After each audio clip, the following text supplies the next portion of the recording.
Hello, all you wonderful people out there, and welcome to my media museum. Today, I'm looking at what few TurboGrafx-16 cards I still have. Actually, 5. You'll see there's nothing on the backs of these cases.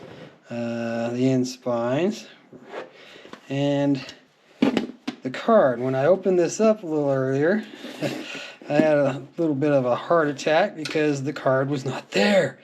Like, oh my goodness, what happened? Well, yeah, it's still in the TurboGrafx-16. I had to go out to the shed and pull this card out of that so we could show it to you.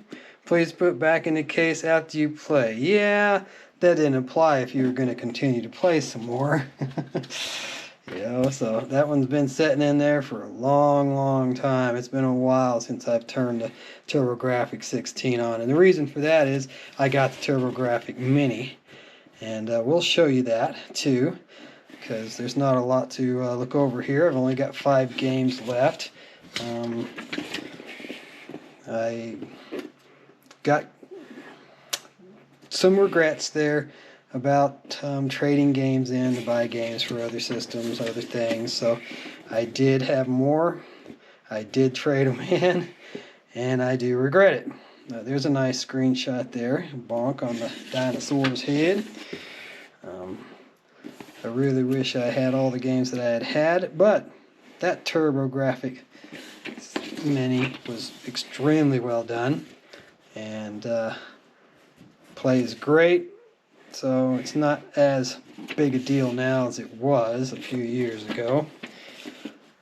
And here's where they were advertising some other games on the back of the booklet. So that's Bonk's Adventure, which the first to the US market, the second game overall. There was one in the Japanese market before it came to the States. But we got Bonk's Revenge here, which was the second game that we got here in the States on the system.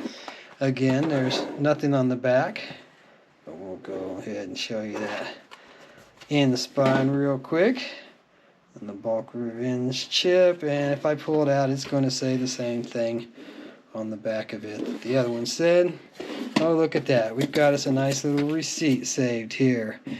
Turnabout Games. Yeah, I lost my Zelda Gold one to that place. May 28th in 92. So we're going back just a few years. Just a few years.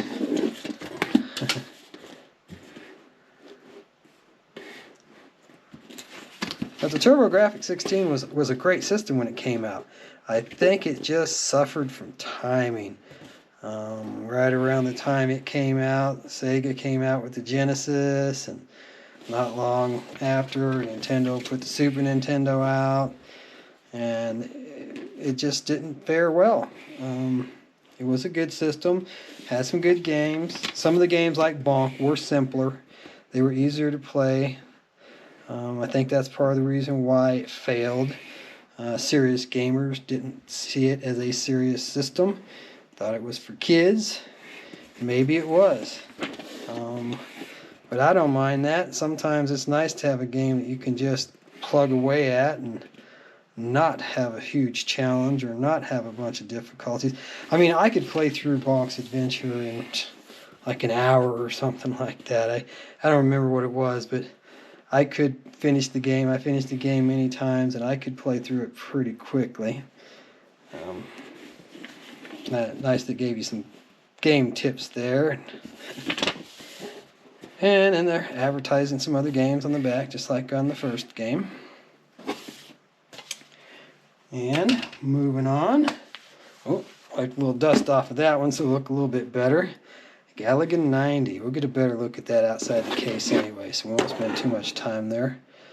And this is what a lot more of the end spines looked like. Still nothing on the back. Chip looks the same. And then we've got that. And this was a good upgrade to this game. I really enjoyed this game. I thought it was great. Played a lot of it. And I'm glad I still have my TurboGrafx-16s because, like I have said, and when I did my videos for the Atari cartridges and the ColecoVision, I sold some of my other systems off. I sold off my Sega Master, I sold off my Sega Genesis.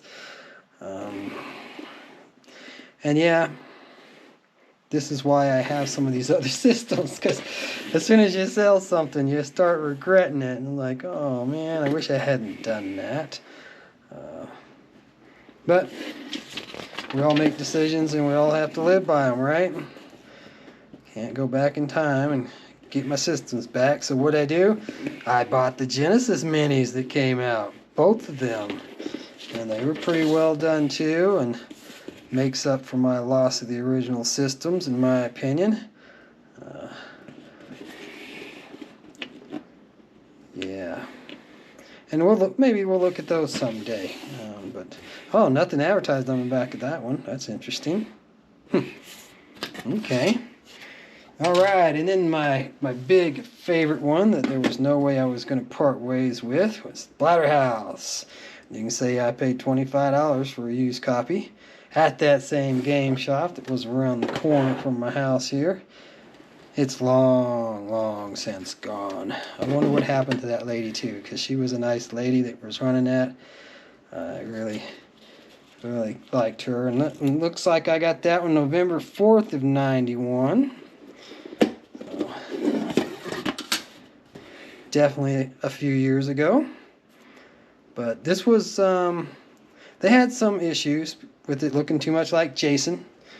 The hockey mask had to be altered, or they had to do something to change the game. And unfortunately, I read that the TurboGrafx Mini uses the cartridge that was altered, which doesn't surprise me either. But I haven't played that game on it yet. I have plugged it in and played some others. I played some Bonk. I don't remember exactly what all I played on it, but when I first got it, I played it for about a week or two, and then it kind of got set aside and moved on to other stuff. But this was a really fun game to play. One of the more popular titles, I believe, on the system. And I got some playing tips for you there in case you're new to the game and got one and didn't get a booklet, which I doubt, because that's one thing with them doing them the way they did on the booklets, tended to stay with the games. So the more different games advertised there. And then for the one that came with the system, Keith, Courage, and the Alpha Zone. Yeah, there's some really serious reflection going on there. And its label is really wanting to peel up on me. It just doesn't want to stay down. But there again, cartridge looks the same. And this game I don't remember being too impressed with. I just don't remember it all that well either. But I don't remember being too impressed with it or playing it a whole lot. So for a game that came with the system, it was weak. The system should have came with Bonk. You know, Nintendo came with Super Mario Brothers and Duck Hunt originally, and then just Super Mario Brothers. And then Sega came with Sonic. TurboGrafx-16 really needed to come with a kick-ass game, and it didn't. So that may have hurt the system a little bit as well. I don't know how badly that hurt the system, but it sure didn't help the system having a weak launch title with the system. Like I said, I just really don't remember it too well. Obviously, I didn't play it much. I was playing Bonk and Galaga, and then once I got it, Splatterhouse. And this one does advertise a few more different ones. I did have Alien Crush, I did have Legendary Axe, I did have Victory Run. Yeah, and I did trade them in. But here's the TurboGrafx Mini. Probably a little bit close up on it to get a real good look, but it'll look a lot nicer when we flip it over and look at the back of the box, because it lists all the games that were included on this version of the system. And it had a lot of great games, a lot of great stuff on here. And if you hadn't picked one of these up and you're a fan of the system, I would definitely say go for it. It has even PC Engine games, which I never got that system or had any opportunity to play those.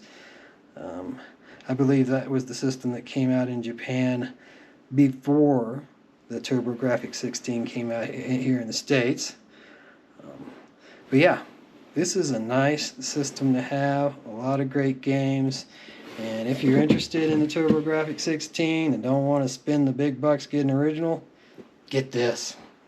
Alright, well, that's it. That's all I had to show you on TurboGrafx. And we'll be moving on to Nintendo here very soon. Have a great day. Enjoy yourself.